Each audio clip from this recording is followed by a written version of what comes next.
Shalom, Bapak, Ibu, Saudara-saudari yang terkasih dalam Tuhan Yesus Kristus. Selamat pagi.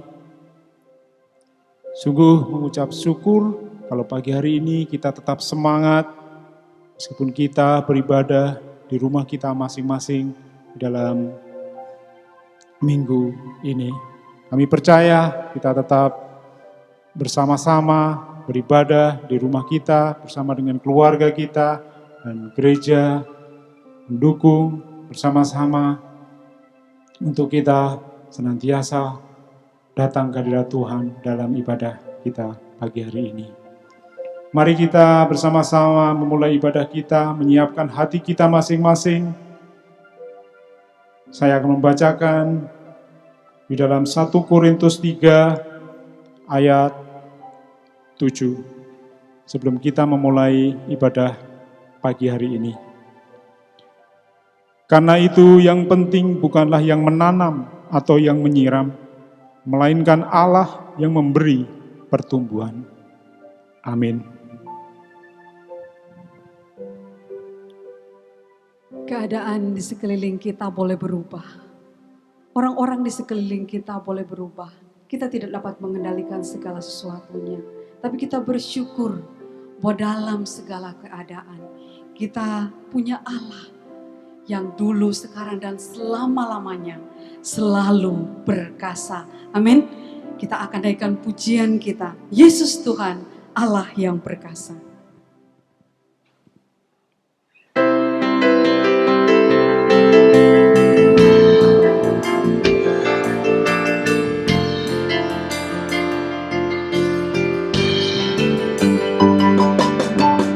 Yesus Tuhan Allah yang perkasa, segala kuasa di tangannya. Dia Tuhan segala Tuhan, Dia Raja segala Raja, kuasanya tetap sama. Yesus Tuhan Allah yang perkasa, selalu sekarang dan selamanya. Dia Tuhan segala Tuhan, Dia Raja segala Raja, kuasanya tetap sama. Ku puji Kau Tuhan dengan kekuatanku, kuasa-Mu nyata dalam hidup ini. Ku sembah Kau Tuhan, baik siang dan malam. Ajaiblah Kau Yesus. Ku puji Kau Tuhan dengan kekuatanmu, kuasa-Mu nyata dalam hidup ini. Ku sembah Kau Tuhan, baik siang dan malam. Ajaiblah Kau Yesus, ajaiblah Kau Yesus.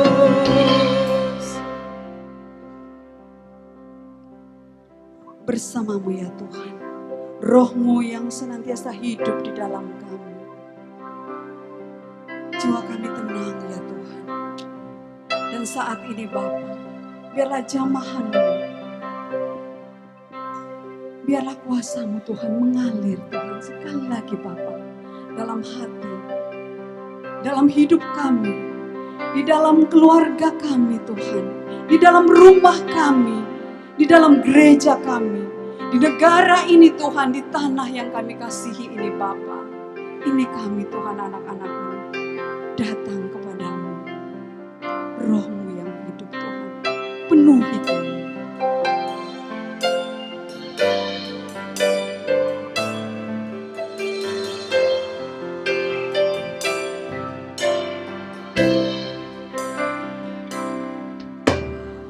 Roh-Mu yang hidup penuhiku, mengalir mengalir dalamku. Jiwaku tenang bersamamu dalam naunganmu. Buka hati untuk jamahanmu, berserah penuh di hadiratmu. Kau ambil alih seluruh hidupku, di altarku menyembahmu.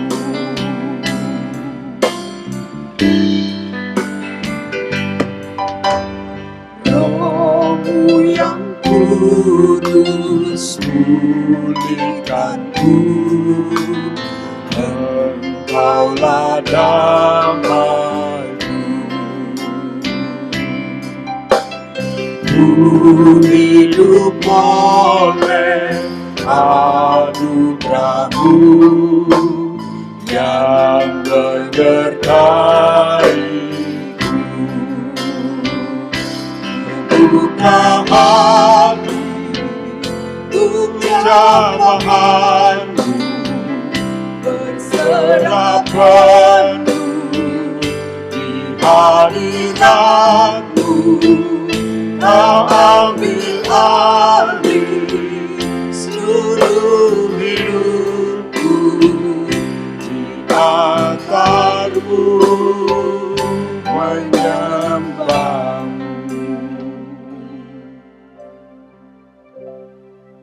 Ku mau membuka hati kami ya Bapa untuk jamahan tangan-Mu. Ku berserah penuh ya Allah di hadirat-Mu. Kami mengucap syukur ya Tuhan, kalau pada kesempatan pagi ini kami boleh bersama-sama berkumpul di tempat ini, karena kasih dan kemurahan-Mu ya Allah yang Kau boleh curahkan pada kami, hingga kami boleh bersama ada dan berada di tempat-Mu ini ya Bapa.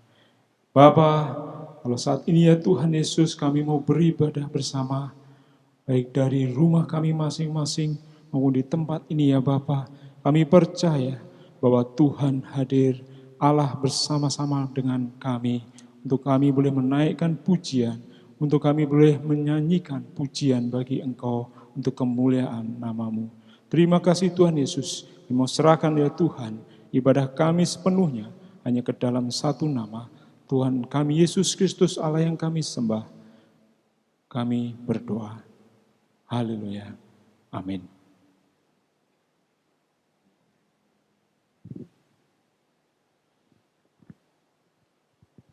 Saat ini kita menaikkan pujian kita, dengan pujian Tuhan Yesus baik.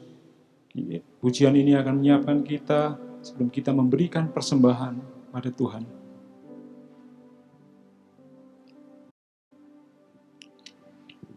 Tuhan Yesus baik, dengan sukacita kita akan naikkan pujian.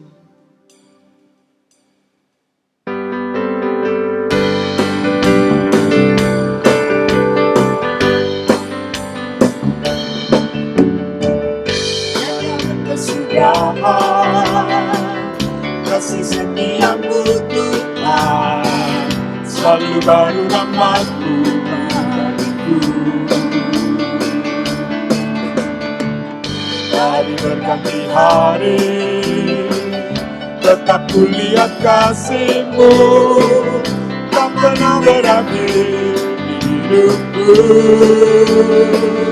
Tuhan Yesus baik, sungguh amat baik, untuk selama-lamanya.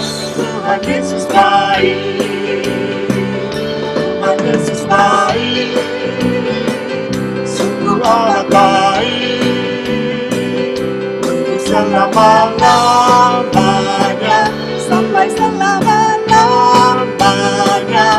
Tuhan Yesus baik.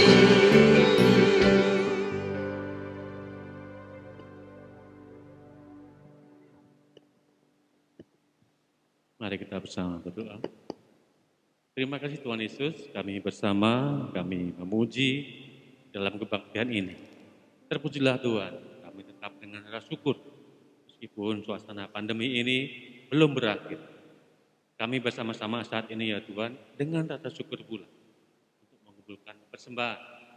Kami menerima berkat yang dari Tuhan, dan ketika kami mengumpulkan persembahan ini dari Tuhan, kasih kuasa Allah Bapa, Allah Kudus, menuntun kami bersama di dalam menyerahkan persembahan.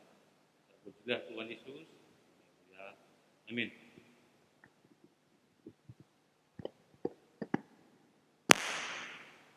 Pujian satu-satunya yang kuandalkan akan kita naikkan bersama-sama sebelum kita menaikkan doa-doa syafaat kita.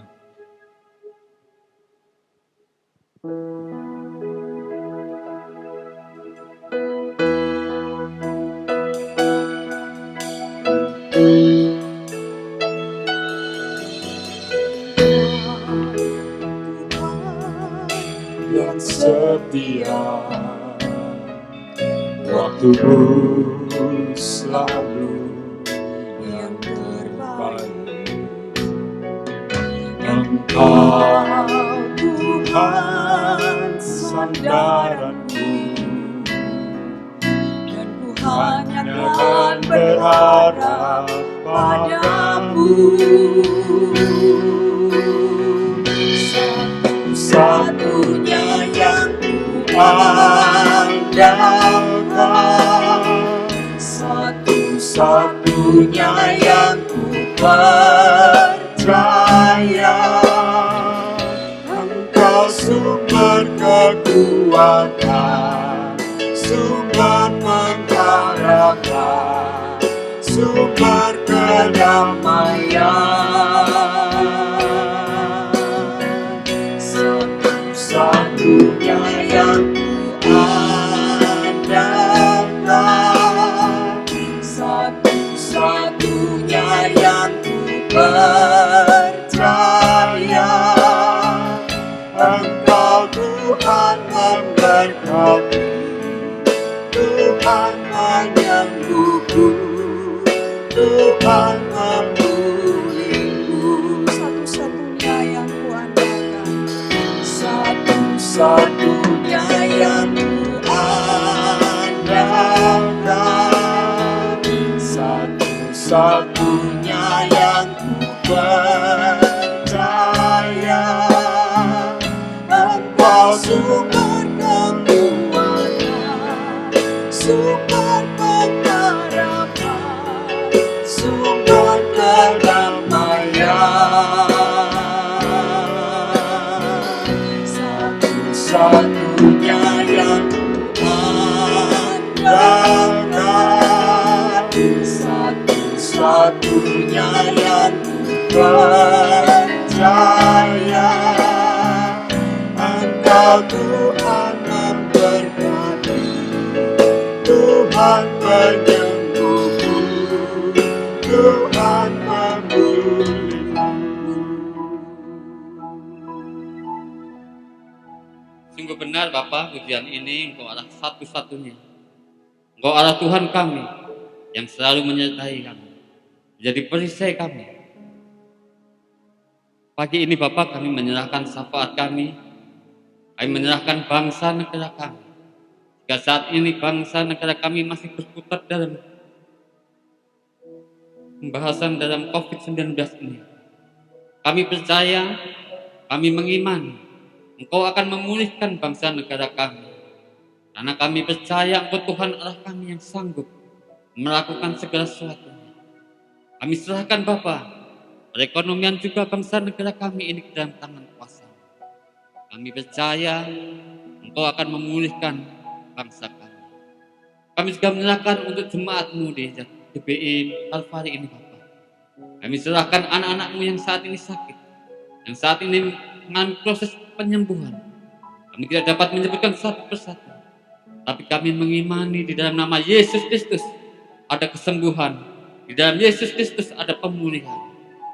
Karena Engkau adalah Raja segala raja, dokter di atas segala dokter. Melalui obat, melalui terapi, kami percaya kuasa-Mu bekerja. Kami juga menyerahkan perekonomian jemaat-Mu di Kalvari ini Bapa. Kami serahkan anak-anak-Mu dalam pekerjaan, baik itu pegawai negeri maupun swasta. Berkati dalam aktivitas dalam pekerjaan, berkati dalam usaha, baik itu berjualan maupun usaha yang lainnya. Kami percaya berkat-Mu mengalir dalam kehidupan sehari-hari. Kami juga berdoa untuk anak-anak-Mu yang saat ini merindukan pekerjaan. Biar Engkau sendiri yang akan menyediakan pekerjaan bagi anak-anak-Mu. Karena kami percaya Engkau tidak pernah menelantarkan, Engkau tidak pernah meninggalkan anak-anak-Mu. Dan Engkau selalu akan mencukupi, Engkau akan menuntun, Engkau akan memberikan yang terbaik bagi anak-anak. Kami serahkan semua ini dalam tangan kuasa-Mu Bapa. Kami juga menyerahkan semuanya ke dalam kuasa-Mu. Dalam nama Yesus Kristus mendengarkan doa ini. Amin.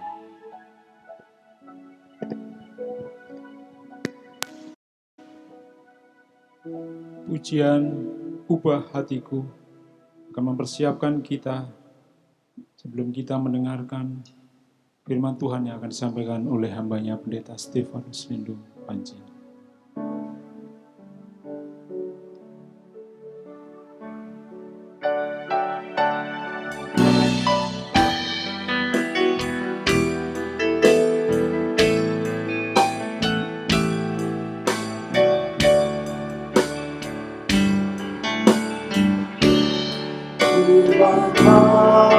hatiku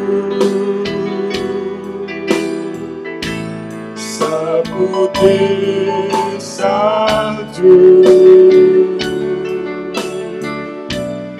ubah hatiku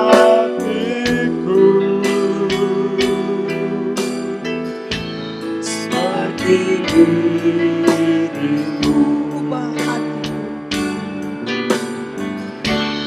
Ubah hatiku seputih salju, ubah hatiku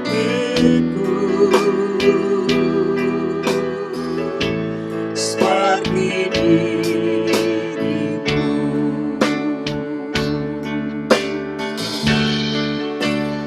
Engkau berguna undangannya,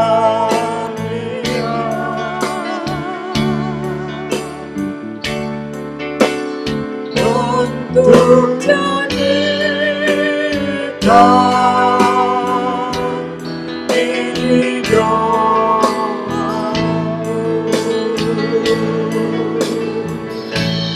ubah hatiku seputih salju, ubah hatiku seperti dirimu. Selamat pagi Bapak, Ibu, dan Saudara yang saya kasihi dalam Tuhan Yesus Kristus. Saya percaya semua kita diberkati Tuhan dan ada sukacita karena Tuhan Yesus hadir di dalam ibadah kita di rumah masing-masing. Amin saudara? Amin. Saya percaya Tuhan memberkati kita. Judul khotbah saya pada pagi hari ini adalah kerendahan hati Kristus, teladan bagi kita. Sekali lagi saya ulangi, kerendahan hati Kristus, teladan bagi kita, yang diambil dari kitab Filipi pasal 2 ayat 5 sampai 11. Namun Bapak, Ibu, dan Saudara yang saya kasih dalam Tuhan Yesus, sebelum saya melanjutkan khotbah ini, lebih dulu kita berdoa. Mari kita berdoa. Kami bersyukur ya Tuhan, kami dapat bersekutu bersama-sama meskipun di rumah masing-masing. Kami bersama-sama di dalam roh dan Tuhan hadir mengurapi kami. Karena itu kami percaya, meskipun kami beribadah di rumah masing-masing, kami diberkati melalui pujian, melalui firman yang akan kami dengarkan, dan kami diurapi, diberkati oleh Roh Kudus. Terima kasih Tuhan Yesus bersabda Engkau melalui firman-Mu. Kami anak-anak-Mu siap mendengarkan dalam nama-Mu. Kami berdoa dan mengucap syukur. Bapak, Ibu, dan Saudara yang saya kasih dalam Tuhan Yesus Kristus. Pertumbuhan berarti perubahan. Pertumbuhan rohani berarti progres. Progres menuju keserupaan dengan Kristus di dalam segala hal. Sebagaimana dikatakan di dalam kitab Efesus, agar kita bertumbuh di dalam segala hal menuju keserupaan dengan Kristus.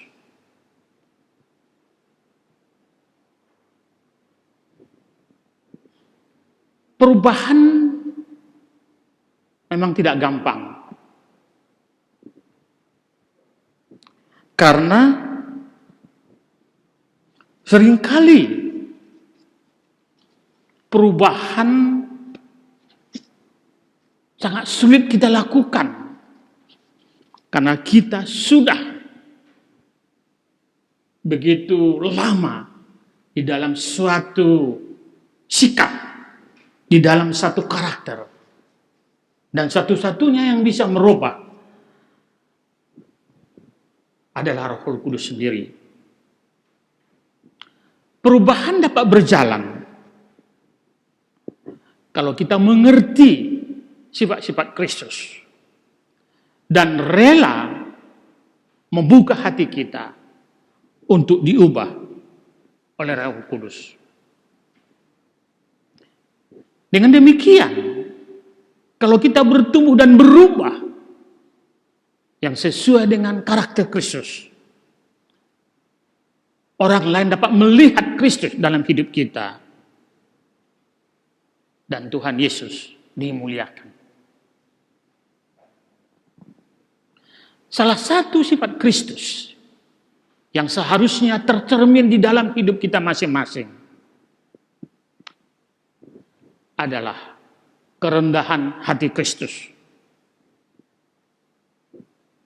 Yang dapat kita baca di dalam Filipi 2 ayat 5 sampai 8 yang berkata demikian.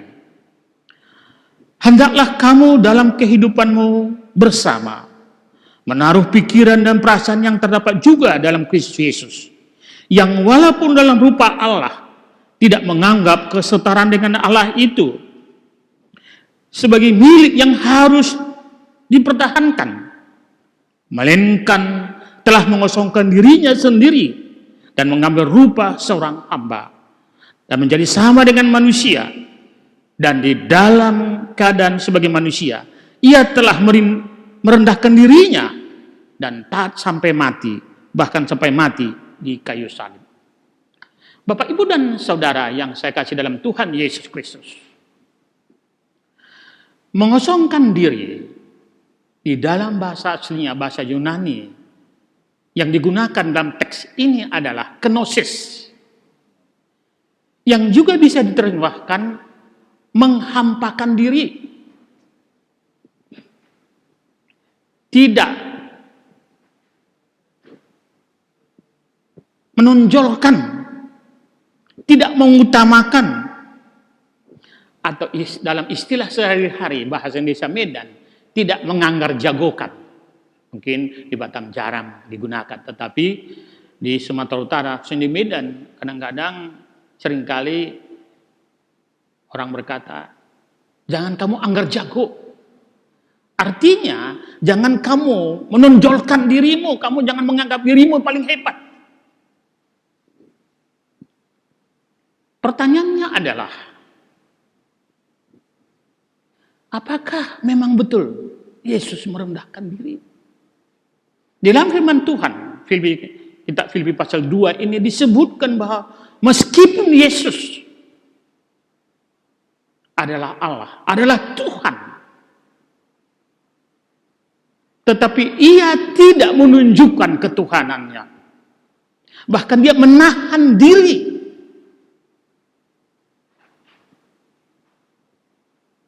Ia rela menjadi manusia. Bahkan di dalam Alkitab dikatakan, ia rela menjadi hamba dan mati. Bapak Ibu dan Saudara, saya kasih Tuhan Yesus. Ini sikap yang sungguh luar biasa. Merendahkan diri serendah-rendahnya. Merendahkan hatinya. Maaf saya katakan merendahkan diri. Merendahkan hatinya. Rendah diri konotasinya jelek, tapi rendah hati adalah sangat indah. Yesus sedemikian rupa, sedemikian luar biasanya bersedia merendahkan hatinya menjadi manusia.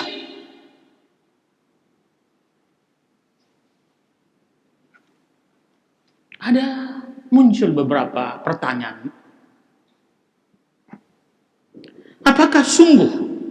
Apakah benar-benar Yesus merendahkan dirinya? Kalau kita membaca kitab Wahyu pasal 21, kita semua terpukau ya, oleh gambaran tentang kemuliaan surga. Keindahan Yerusalem baru yang turun. Yang dikatakan cahayanya sama dengan kemuliaan Allah. Dan seperti permata yang paling indah, bagaikan permata jaspis, kristal seperti kristal, bahkan ditambahkan tembok kotanya terbuat dari jaspis dan jalan-jalannya dari emas tulen. Emas tulen itu berarti 24 karat ya. Emas yang paling karatnya bagus. Inilah kediaman Allah. Dan Yesus adalah ilahi, ia berada di sorga yang tempat tinggalnya begitu luar biasa. Yang jalan-jalannya terbuat dari emas. Namun mari kita bandingkan. Kitab Lukas pasal 2 ayat 1-20. Yang mengatakan Yesus lahir di kandang domba. Karena tidak ada tempat baginya untuk menginap. Berselimutkan jerami,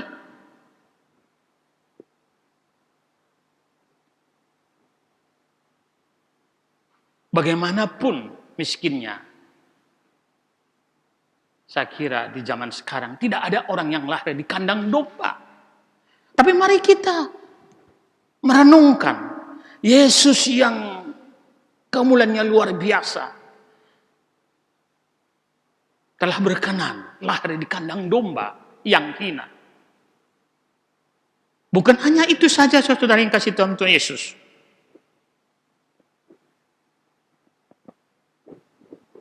Di dalam Alkitab, Lukas 9 ayat 58 dikatakan Yesus tidak punya rumah, saudara. Dikatakan di sana, serigala punya liang, burung-burung punya sarang, tapi anak manusia tidak punya tempat membaringkan kepalanya. Menyedihkan sekali, bukan? Tapi ini dilakukan di Yesus dengan ikhlas. Ia rela merendahkan hatinya. Kerendahan hatinya sungguh luar biasa.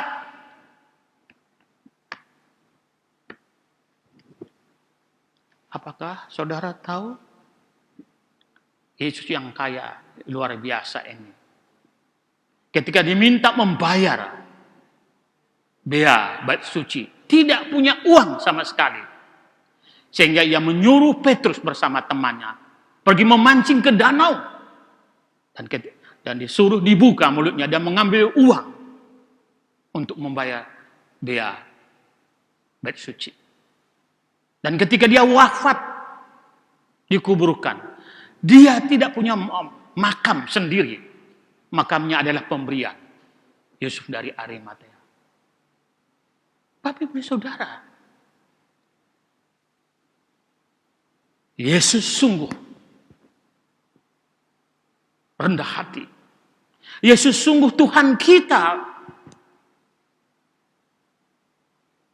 Merendahkan hatinya sedemikian luar biasa. Allah yang kaya, Allah yang sempurna, Allah yang mulia, rela.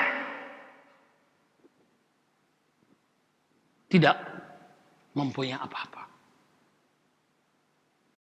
Bukankah di dalam Alkitab, dalam 2 Korintus dikatakan,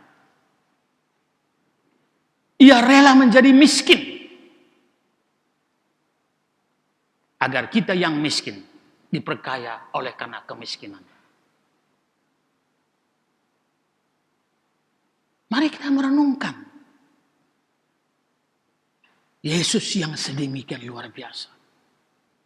Sebagaimana katakan dalam kitab Filipi pasal 2. Ia rela menjadi hamba, bahkan disalibkan dan mati di kayu salib. Ia yang kaya rela menjadi miskin, agar kita yang miskin menjadi kaya. Ini adalah karakter atau sifat yang mungkin tidak populer di zaman sekarang. Di mana zaman sekarang orang lebih menonjolkan keakuannya, lebih menonjolkan citra.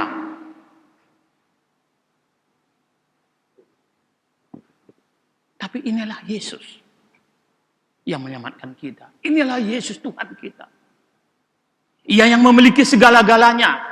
Ia yang memiliki segala-galanya, yang berada di sorga, tapi rela datang ke dunia ini, lari kandang domba.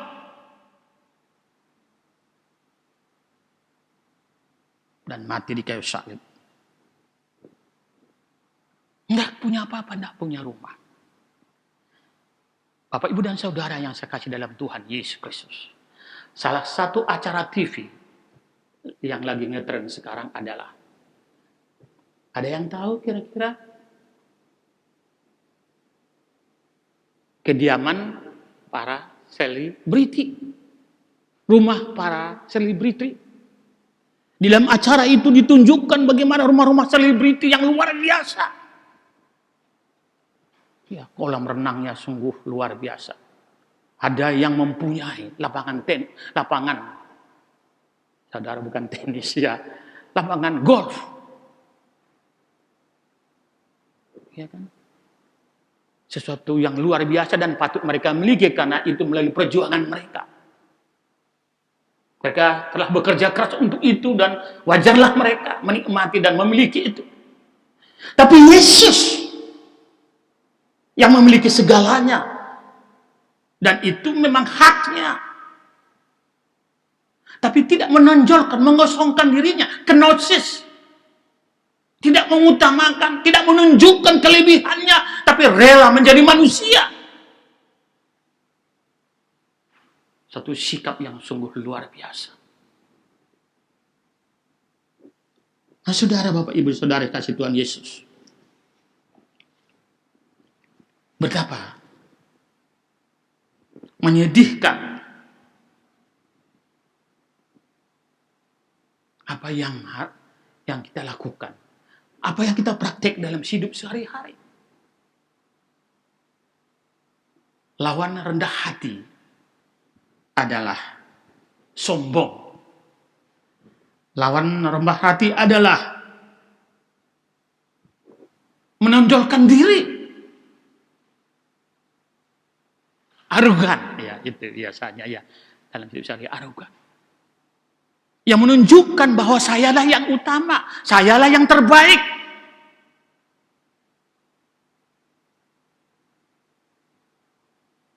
Dan orang lain tidak apa-apanya. Tetapi kitab Filipi pasal 2 mengingatkan kita, diingatkan oleh Paulus bahwa di dalam jemaat tidak diperlukan hal seperti itu. Di dalam jemaat hal seperti itu merusak. Mengapa? Karena di dalam jemaat seharusnya kita bukan mencari kepentingan sendiri, tapi mencari kepentingan orang lain untuk kemuliaan Kristus, Tuhan kita.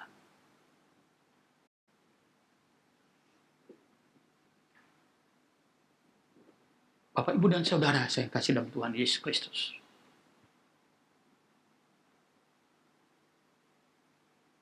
Hal yang kedua yang mungkin menjadi pertanyaan kita. Apa gunanya? Apa manfaatnya sifat kerendahan hati? Apalagi zaman sekarang. Bapak, Ibu, dan Saudara, marilah perhatikan yang Filipi pasal 2. Di situ dikatakan, ayat 9. Itulah sebabnya Allah sangat meninggikan dia dan mengaruniakan kepadanya nama di atas segala nama. Supaya dalam nama Yesus bertepuk lutut segala yang ada di langit dan yang ada atas bumi dan ada di bawah bumi. Ayat 11. Dan segala lidah mengaku Yesus Kristus adalah Tuhan bagi kemuliaan Allah Bapa. Kerendahan hati sangat dihargai Tuhan. Kerendahan hati mendapat berkat yang sungguh luar biasa. Amsal 22:4 berkata, ganjaran kerendahan hati dan takut akan Tuhan adalah kekayaan, kehormatan, dan kehidupan. Saya ulangi sekali lagi. Amsal 22:9 berkata, ganjaran kerendahan hati dan takut akan Tuhan adalah kekayaan, kehormatan, dan kehidupan. Inilah upah. Inilah berkat bagi orang yang rendah hati. Yaitu kekayaan, kehormatan, dan kehidupan. Bukankah kita semua mengharapkan itu? Bukankah kita semua mengharapkan apa yang dikatakan Filipi pasal Amsal 22:9 tadi, ayat 4. Saudara baca sampai 9.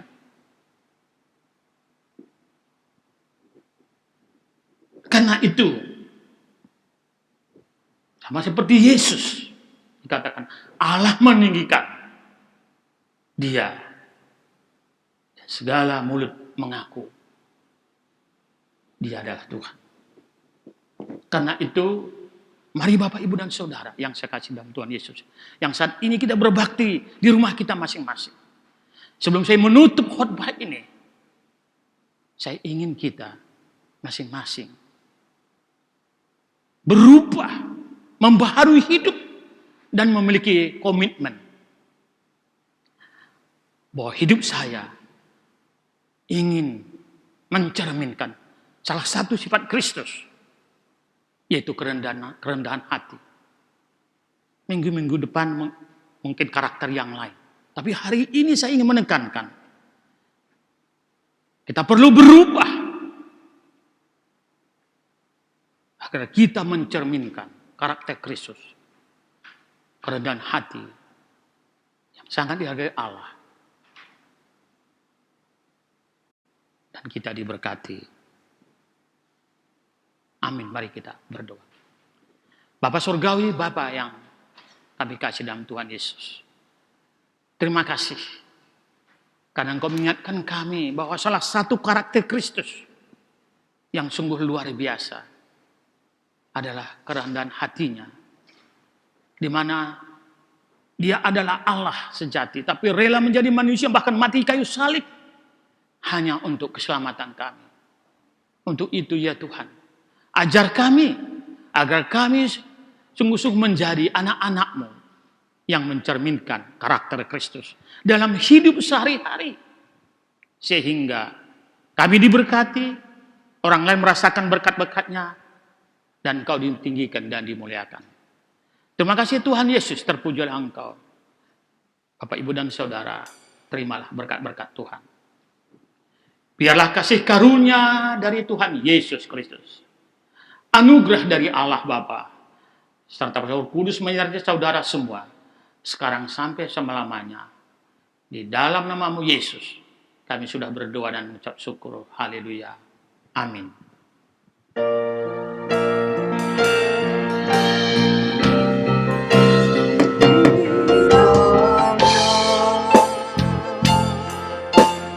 Memberkati aku berlimpah-limpah dan memperluas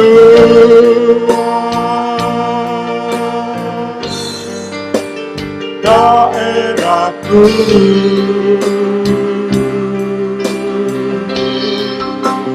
dan kiranya menyertai aku dan melindungi aku daripada malapetaka, sehingga kesakitan tidak menimpa aku.